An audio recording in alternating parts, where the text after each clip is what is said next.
Hey traders, this is Anka Metcalf with Trade Out Loud, and now I want to walk you through a trade that I've executed today into the trading room, and it was a roller coaster day. And usually FOMC meetings are roller coaster days for traders. So let me walk you through my thought process at the beginning of the trading session, and then how I worked out this trade.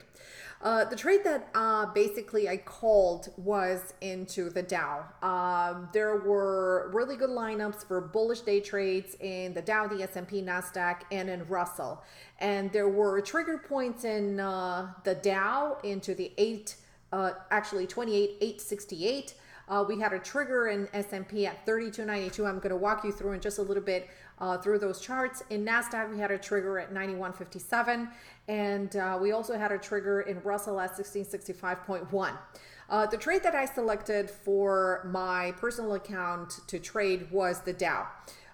It was basically any of these trades would have worked absolutely the same way. The Dow had a little bit strength just because Boeing reported earnings, and it was very bullish on the day. Boeing being a big component of the Dow, I navigated towards the Dow. NASDAQ today, even though it was one of the relative strength indices, I held off a little bit on it just because Starbucks had earnings, and Starbucks was a little bit weaker, with AMD a little bit weaker, and Apple was incredibly strong today. So it was kind of like a mixed feeling about and mixed results for NASDAQ, and I pretty much expected NASDAQ to be a little bit more sideways than the Dow. So anyways, I initiated the trade in the Dow. So as planned, before the market opens, I do a pre-market game plan, and I called it long over 868. So here it is, a trigger for higher.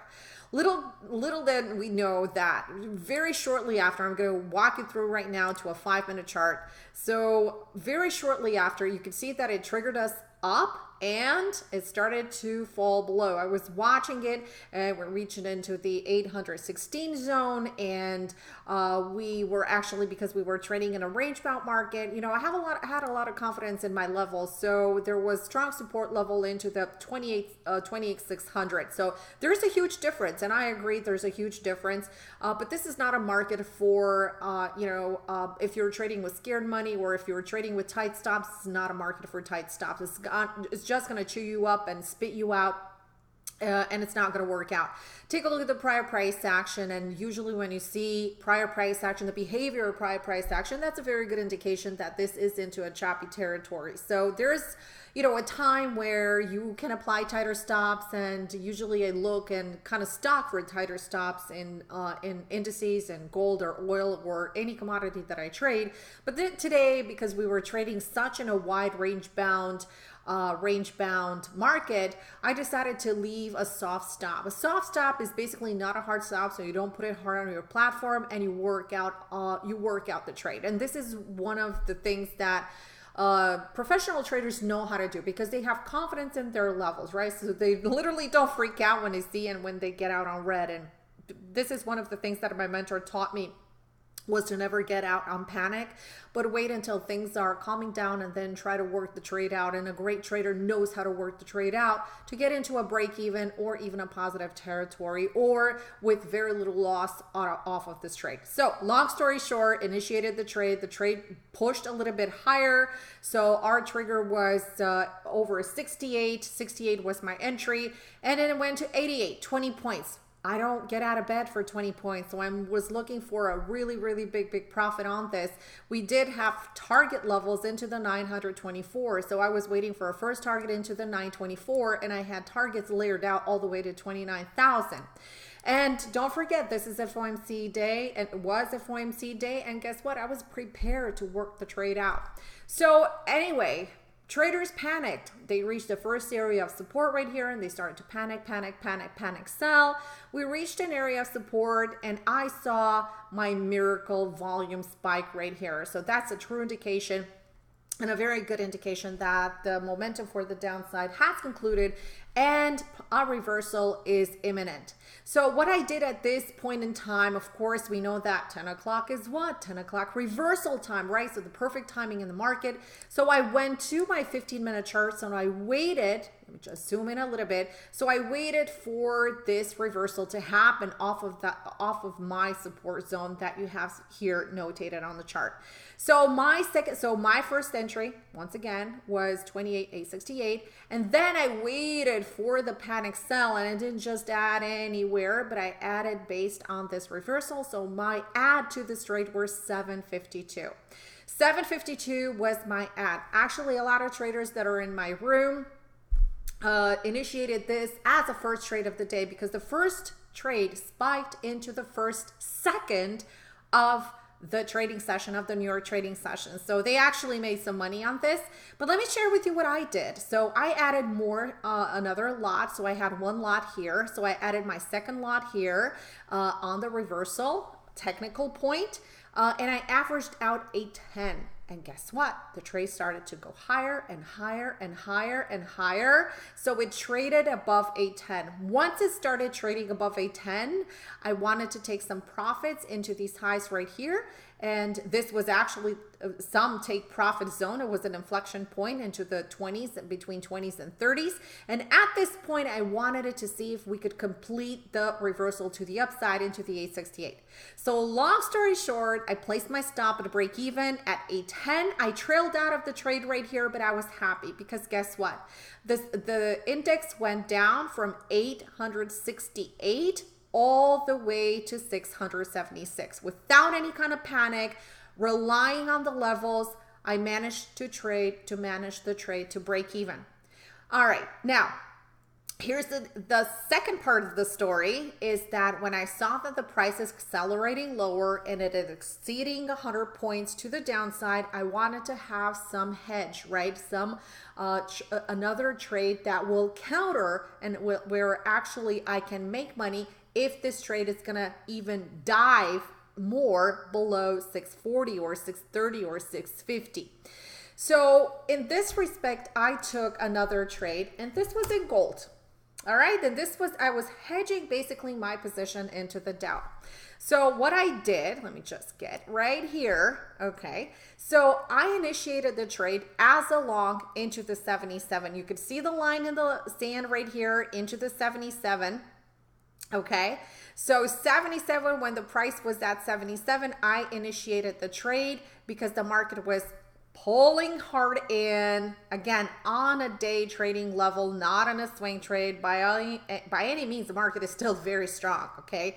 So I was not going to short it in any case. And as with any FOMC meeting, I was prepared to hedge for my trade because, hey, I'm a trader and I'm ready to make some money. So I'm trying to find and discover ways where, okay, so if I'm going to incur a loss in one trade, I want to hedge and see if I could offset some of the losses from that initial trade.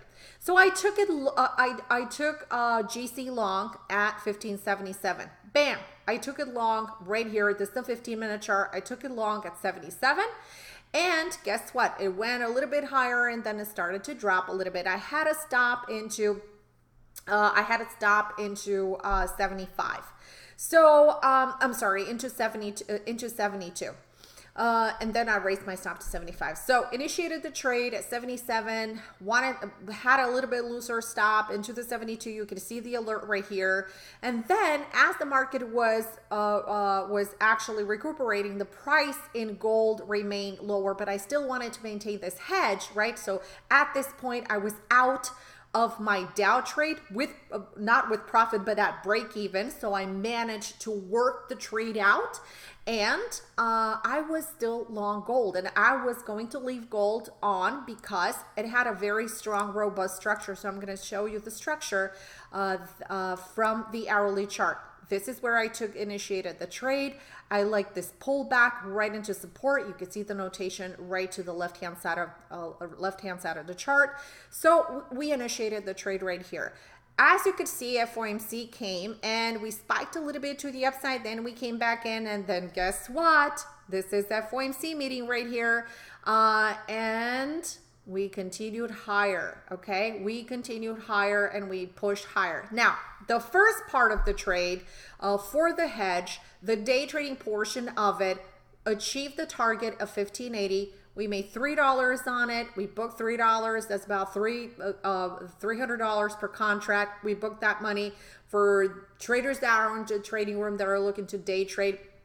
That was a profitable trade. So remember, the first trade was the Dow, and that was a roller coaster trade, and that broke even. And then we had booked profits, $3 in GC. I also mentioned the fact that I'm keeping a portion of the trade for a swing for further targets into the 1586. You could see them. You could see the target right here is actually into the 90, but I want a little bit of heads up before we hit the 90, right? So we have 86, 90 right here, and we have another target into the 1600. All right, so the trade worked beautifully at the time, because you have to take these decisions immediately and you have to be right on them at the time when the market was coming in. And when I was in the trade and I was underwater in the Dow, there were some traders that were in NASDAQ in the NASDAQ trade instead of YM. So like I said,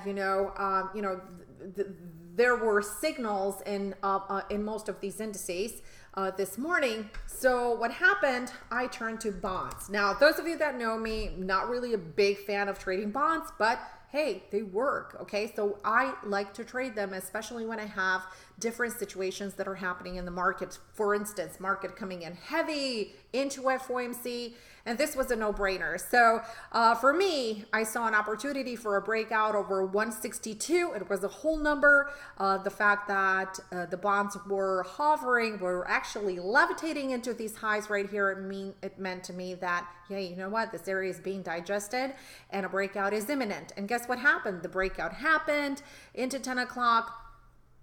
We triggered long at 162, and look where the price is trading right now. So very nice follow through. The trade actually trailed out for about 10 ticks for about $312.50 for that specific trade, for the day trade portion.